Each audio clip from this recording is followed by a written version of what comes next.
right hand. Do you swear or affirm to tell the truth, the whole truth, and nothing but the truth, so help you God? I do. Please state and spell your name for the record. My name is Glen, G-L-E-N-N, middle initial L, last name is Acheson, A-C-H-E-S-O-N, and Sam, O-N in November, Jr. Thank you. Thank you, sir. Have a seat. Your witness. Thank you, Judge. Good afternoon, sir. Evan, Thank you for coming in today. Could you please indicate what community do you reside in? Laurel Lake section of Commercial Township. How long have you lived there? Between two addresses, over 20 years. And are you presently employed? I'm out on Social Security disability. And what did you do for work before becoming disabled? Before being disabled, I was a paramedic and firefighter. And how long did you hold those positions? Still at, if you count my volunteer service, still going on 34 years. Do you have any military experience? Yes, sir. And what is that? I had 4 years Navy. I was a Navy hospital corpsman assigned to the United States Marine Corps out of Camp Lejeune, North Carolina, where I was a combat medic. I want to take you back to December 2016. Did you know a lady by the name of Paramedic? Yes, I do. And where did Tara live? Where did Sarah live? 7901 Raymond Drive, I believe, which is right around the corner from my home. And do you know if Tara had any children? Yes. How many children lived with her at that address? At that address, there was two. A 12-year-old young man, and I believe Sarah might have been 4 or 5 at the time. You indicated a 12-year-old young man. Do you remember his name? Jeremiah. Do you know of anybody else that lived at that address with Tara, Jeremiah, and Sarah back in 2016? No, sir. Do you know a man by the name of Jeremiah E. Monell? I know of him, yes, sir. Had you met Jeremiah E. Monell previously? Maybe once or twice on passing occasions.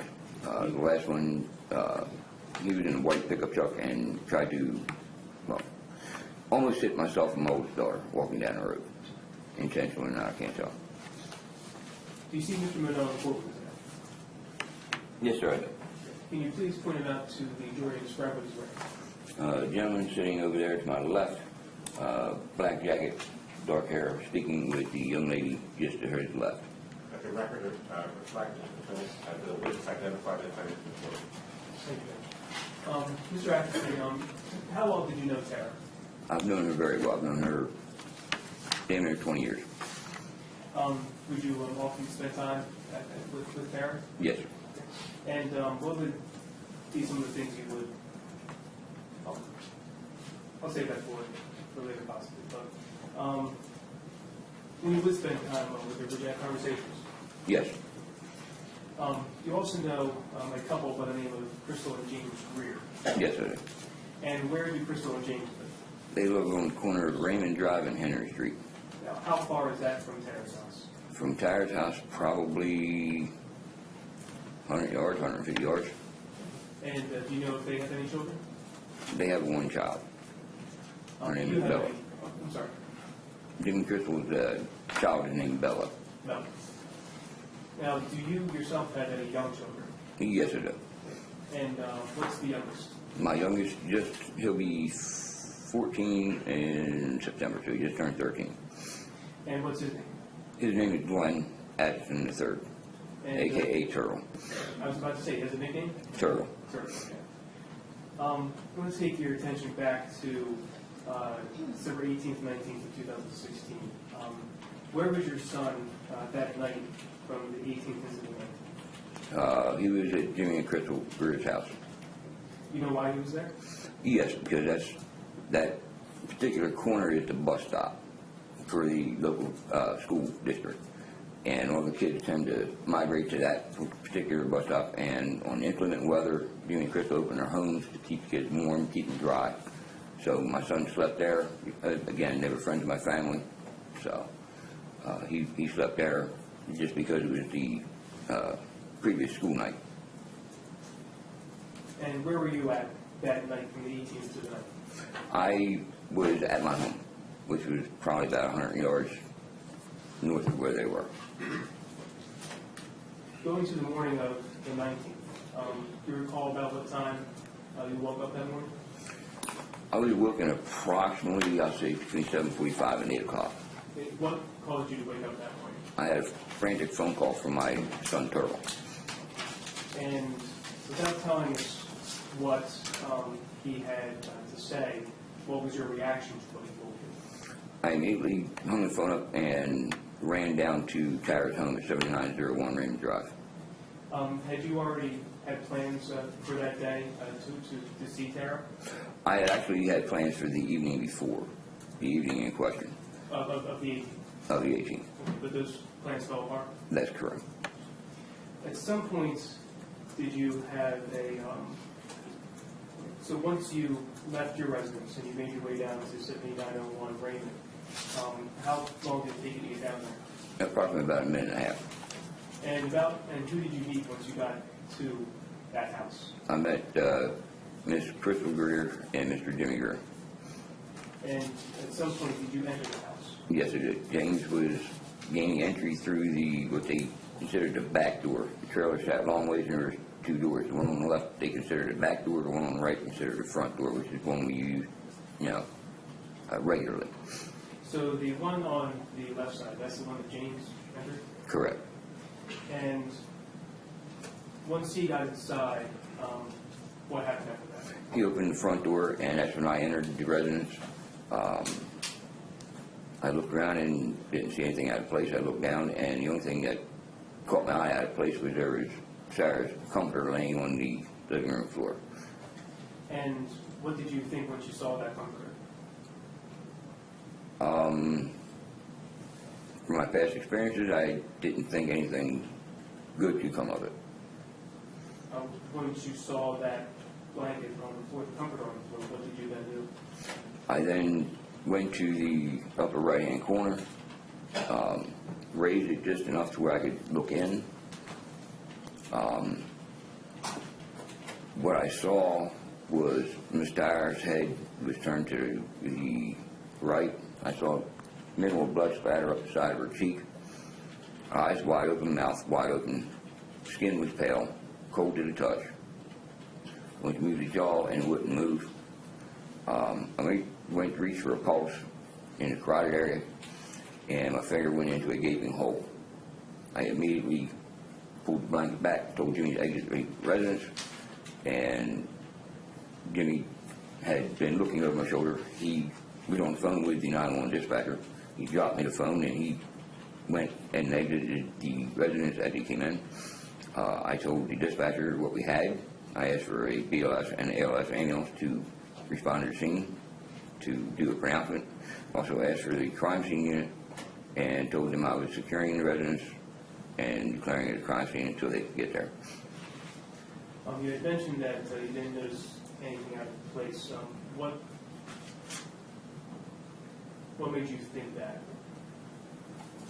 What, it was a crime scene? No. What made you think? You said that when you initially went in, Oh, yes. nothing seemed out of place. So can you describe what that means? Yeah, basically I was, in my career, I tend to look for anything that may harm me or my crew. If there was chairs turned over, tables turned over, anything that would basically indicate some kind of struggle or violence. And I didn't really notice anything out of the ordinary. I mean, there were some pillows that she had on her couch. So, being familiar with the residence, I knew what would have been or would not have been out of place, in my opinion. I'll show you a couple of photographs here. Yes.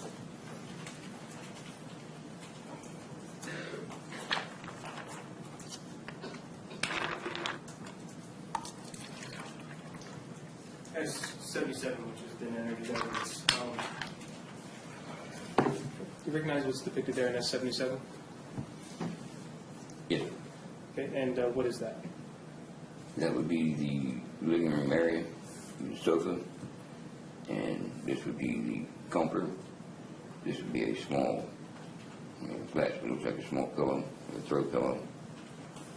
And of course, picture on the wall, and it matched up on the wall as well.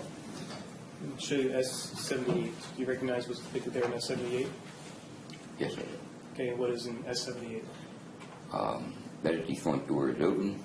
The Christmas tree would be to the right of the door. The comforter that I spoke of is laying in front of the door where I initially found it. Must be a game controller on the cushion to the right of the Christmas tree.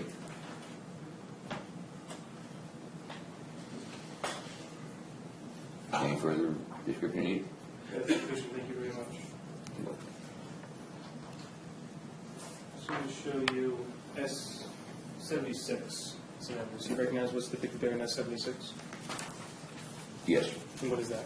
that is the comforter that was covering Miss O'Shea. In each of these photographs, this appeared to be inaccurate as to what you saw when you went into the house that day? Yes, sir, I do believe so. Thank you very much. Judge, I have nothing further at this time. Thank you. All right, cross-examination.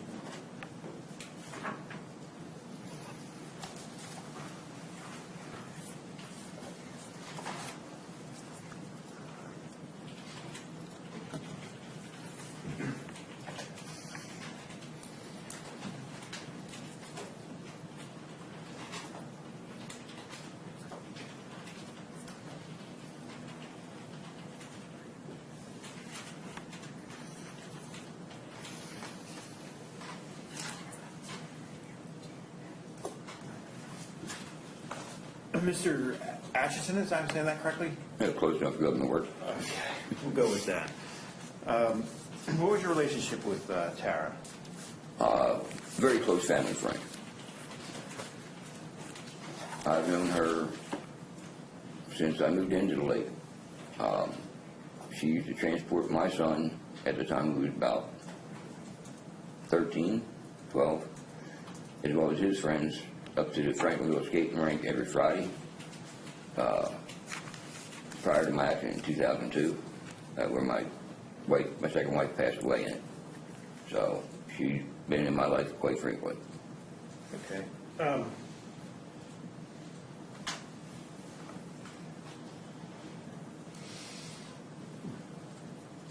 How often would you see Tara?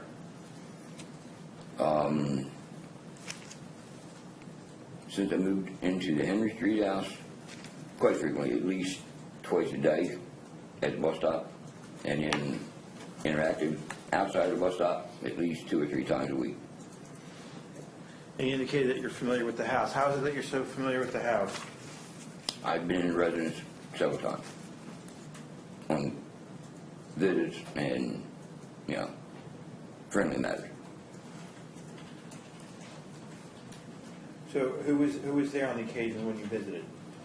I was myself, my daughter Lena has been there with me, my son Turtle, her son Jeremiah, her daughter Sarah. At times we had Mr. and Mrs. Greer's daughter Bella with us.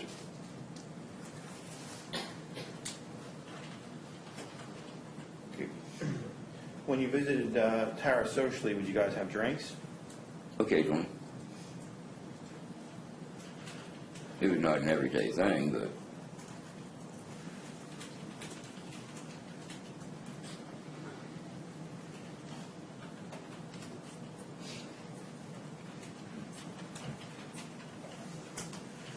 Prior to that morning of December 19th, 2016, when's the last time prior to that you've been in the house? last time I was in the house prior to that,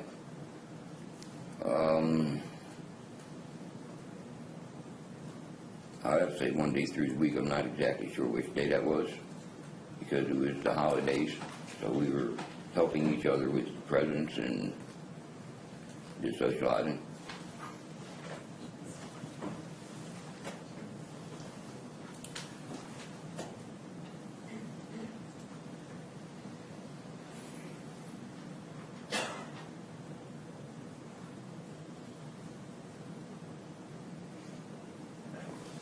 There are any further questions, Judge? Redirect. Thank you. Thank you, sir. You are excused.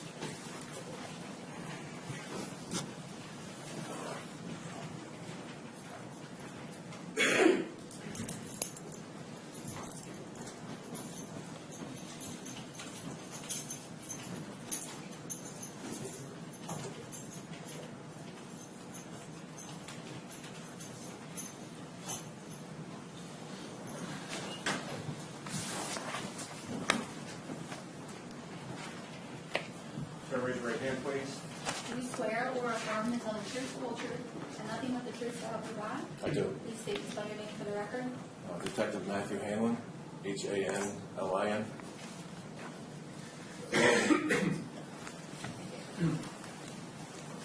Have a seat. Your witness. Thank you, Judge. Good afternoon, sir. Good afternoon. Could you please introduce yourself to the jury? My name is Detective Matthew Hanlin, badge number 7307 of the New Jersey State Police. Detective, how long have you been with the state police? 7 years. And where are you presently assigned? I am in the Troop A Criminal Investigations Unit. And where are you presently, what barracks are you presently assigned? Today, presently, at the Woodbine Station in Kidney County. How long have you been assigned to Woodbine? Since March of this year, Where were you previously assigned? the Port Norris Station. And how long were you with criminal investigations at Fort Knox barracks? 2 years. And would that encompass December of 2016? It did. Prior to being with criminal investigations, what were your responsibilities with the state police? Prior to being in the Criminal Investigations Office? Yes. I was we call a general duty road trooper. I was there for 3 years throughout Troop A, and with 3.5 years in, I became a detective. And general road duties, one of the barracks that you were assigned to during your time with, as a road trooper, was that with Fort Norris as well? Yes. What jurisdictionally, what municipalities does the Fort Norris barracks cover? Covers Maurice River Township, Commercial Township, Down Township, Lawrence Township, and part of Fairfield Township. Are you aware of a community known as Laurel Lake? I am. And where is that located? That's in a section of Commercial Township. And that's within the state police jurisdiction? Yes. As a member of the Criminal Investigations Division at Troop A, can you generally describe what your responsibilities are? Yes. So each station has 2 to 5 detectives. We aid and assist the road troopers with their investigations, but mostly our job is to handle any significant or substantial criminal investigation. That can include violent crime, sexual crime, any crime against children, any kind of significant crime we would handle. And where is the Fort Norris barracks located? On Highland Street in the Port Norris section. And what township is that located in? Commercial Township, sorry.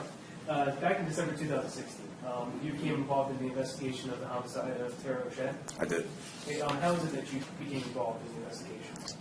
I arrived at work slightly before 8 a.m., and I heard the radio call from our operational dispatch unit indicating that there was a woman stabbed in the neck at the address of 7901 Raymond Drive. And about how far is it from the state police barracks to 7901 Raymond Drive? Approximately 3 or 4 minutes. And once you heard that radio call come through, what did you then do? Me and my partner at the time, Trooper Brian Blair, exited the station, got in my unmarked troop car, and responded to the address. And was there any other personnel that responded as well? So our troop car was the first to arrive, and all the marked units were seconds behind us. Excuse me.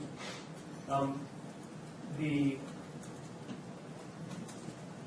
residence itself, what did you do once you got to that location? What happened, I parked the car in front of the chain link fence where the entry exit is to the residence.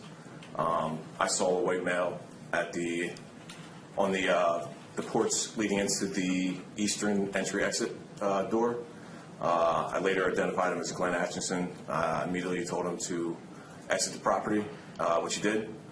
And then Trooper Blair and I put on some latex gloves and entered the residence. What door did you enter through? The eastern door to the right. Before we get into the inside of the house, can you describe what the exterior looked like? It's a blue and white trailer. Had two doors, one to the eastern, one to the western side. The eastern entry-exit door had 3 wooden steps that led into the residence. And the residence was surrounded by a chain link fence in the front, wooden fence in the back, and it had a attached garage to the left of the residence. So which door did you then proceed to go to before making entry? The eastern doorway. So then when we're looking at the front residence? To the right. To the right. Yes. And once you enter the residence, what did you observe? When I opened the door, I immediately saw a multicolored, predominantly pink blanket in front of me with what I believe to be a human body underneath it. The door wouldn't open all the way due to it hitting the right foot of the deceased. Me and Trooper Blair entered the residence. 2 uniformed troopers entered to clear the back of the residence. And at that point, I kneeled down, lifted the blanket, and observed the deceased white female, approximately at that time, the age of early 30s, with multiple stab wounds to the abdomen, chest, and neck, to see if there was any medical aid I could render. But it was pretty obvious that she was deceased. Once you made those observations and determined that the person was deceased, what was the next step that you took? The 2 troopers that we sent down to make sure there was no additional people in the residence told us it was all clear. I instructed them to exit the residence. Trooper Blair exited, and then I exited last, securing the front door. Once you exited the residence, did you contact anybody? I contacted our operational dispatch unit, which is our dispatchers, told them that we did have a homicide and to make contact with the appropriate units in the state police, the homicide unit south, crime scene, and medical examiner's office.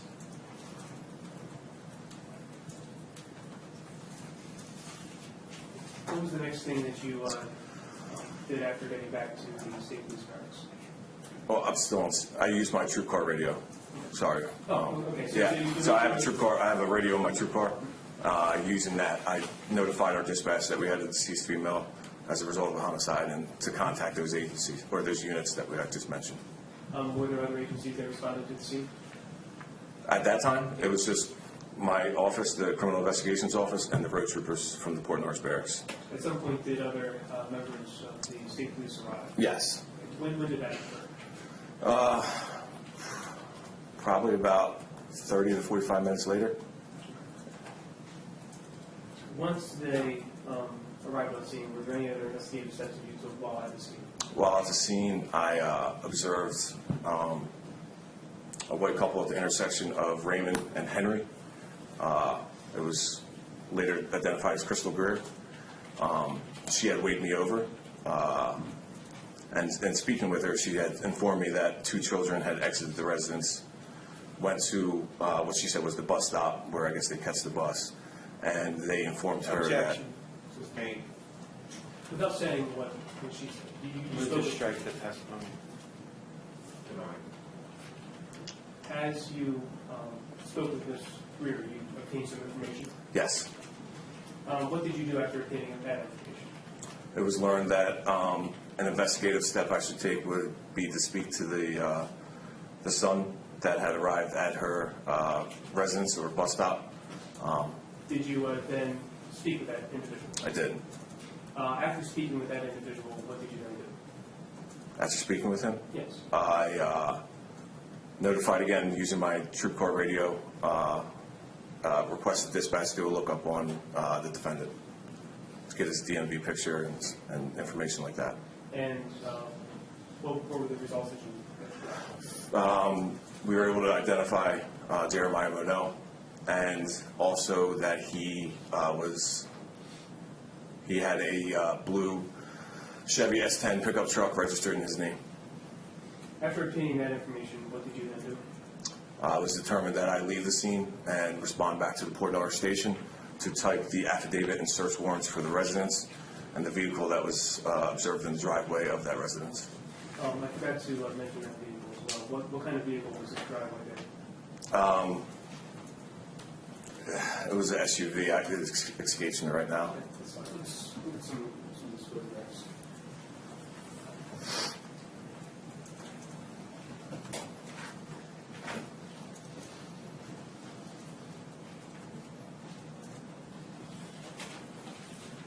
Detective, I'm going to show you first S63. Do you recognize what's depicted in S63? Yes. Okay, what is S63? The residence of 7901 Raymond Drive. Okay, does that accurately represent the appearance of the residence when you arrived there that day, absent the Hayward Police Station? Yes. There appeared to be a vehicle in that photograph. Yes. Do you recognize what type of vehicle that is? Yes, that looks to be a Ford SUV. Okay. And the vehicle was in that position when you arrived? Yes.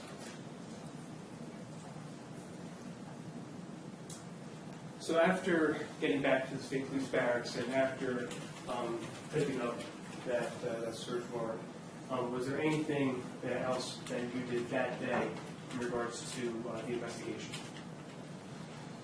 Other than getting it approved and authorized and signed, no. Were there any attempts by yourself or other members of the State Police to try and locate Mr. Monell? Yes.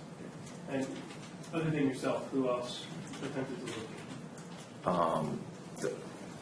Multiple units within the state police, our fugitive unit, our teams unit, which we call as our SWAT team, K9, Metro, TACPAC, and members of the Bridgeton Criminal Investigations Office. To your knowledge that day, where were those areas that were searched? Obviously the Laurel Lake section of Commercial Township and the Cedarville section of Lawrence Township. That particular day, was there any success in locating Mr. Monell? On that day? On that day? No.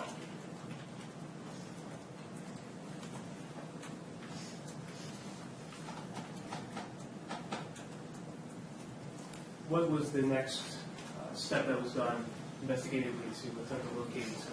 Monell? So the following day, I guess at daylight, our aviation unit did a search of multiple areas in Cumberland County in an attempt to locate the Chevy S10 blue pickup truck that was registered to Jeremiah Monell. At some point, were you notified that there was a location obtained of that vehicle? Yes. When were you notified? Early afternoon. I couldn't give you the exact time.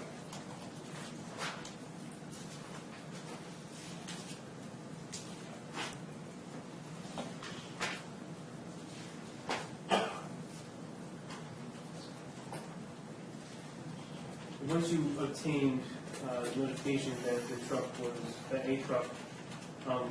located, what did you then do? Members of the Criminal Investigations Office at Port Norris, Homicide South, K9 teams, and our fugitive unit responded to the Lawrence Township community building, which wasn't far from that location. It was a place for us to meet and derive a game plan. And what was the plan that was derived? So based on what aviation was telling us from the air, it was in a remote section off Saw Mill Road in between Factory Road and County Route 553 in the Cedarville section of Lawrence Township, and that it was off to the side of a train track. So based with that knowledge, we knew that our troop cars wouldn't make it to that location, so we were able to use a pickup truck from Lawrence Township. And then the teams unit, the fugitive, and the K9 got in the back, and we were able to drive that truck close enough where we were able to get out and approach on foot. Otherwise, were there any roads to access that area? No. And what did you see when you arrived at that location? It looked like the blue Chevy S10 pickup truck was attempting to drive down the train tracks and hit some loose gravel. Loose gravel, and it looked like it just ran off the road to the right, where it was stuck. Were there any individuals that were located in that general area? No, Do you remember whether the doors to the vehicle were locked or unlocked? they were locked.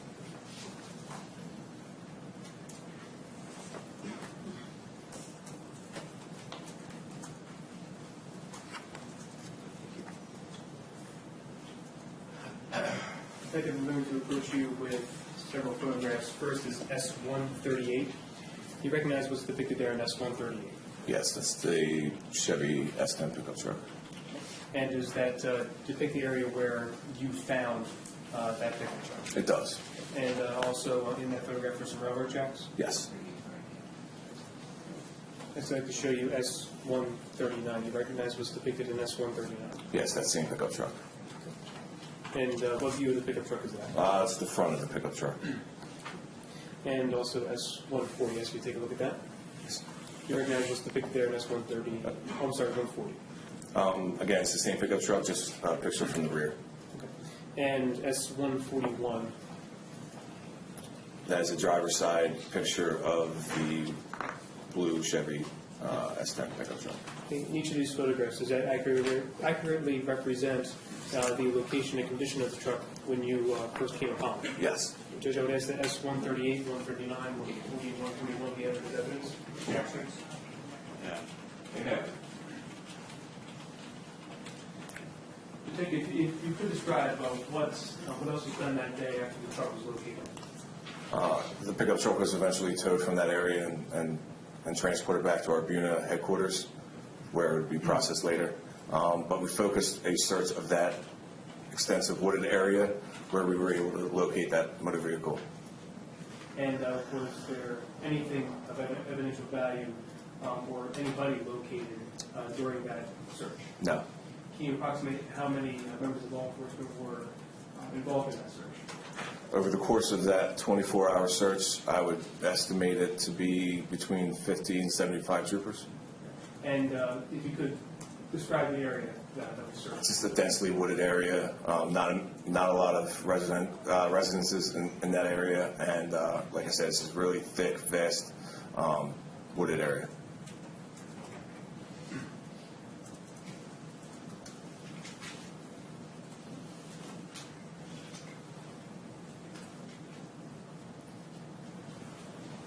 Eventually, were you notified that Mr. Monell was located?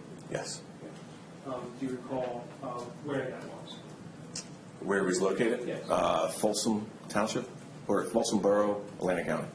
And do you recall when he was located? January 2nd.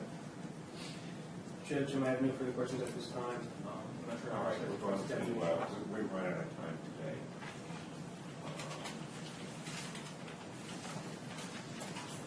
All right, ladies and gentlemen, sir, you're excused for, at least for now, you're going to have to be back here, okay? Yes, Your Honor. We're going to resume on Thursday. I'm going to bring in at 10 o'clock. Then I'm going to have to wait. I'll finish everything care of. But rather than have you wait, I'm going to do a little bit of that today. It's not going to 10 o'clock on Thursday morning. And I will be proceeding. Have your witness back, cross-examination at that point. And do I have to repeat all of my admonitions to all of you? No talking, no reading, no looking for things on the internet, okay? If anybody should attempt to approach you or talk to you, you are to report that to me or my staff. I'll deal with that. And please have no conversations with anybody about all the things that you've heard. We'll see everybody at 10 o'clock on Thursday morning.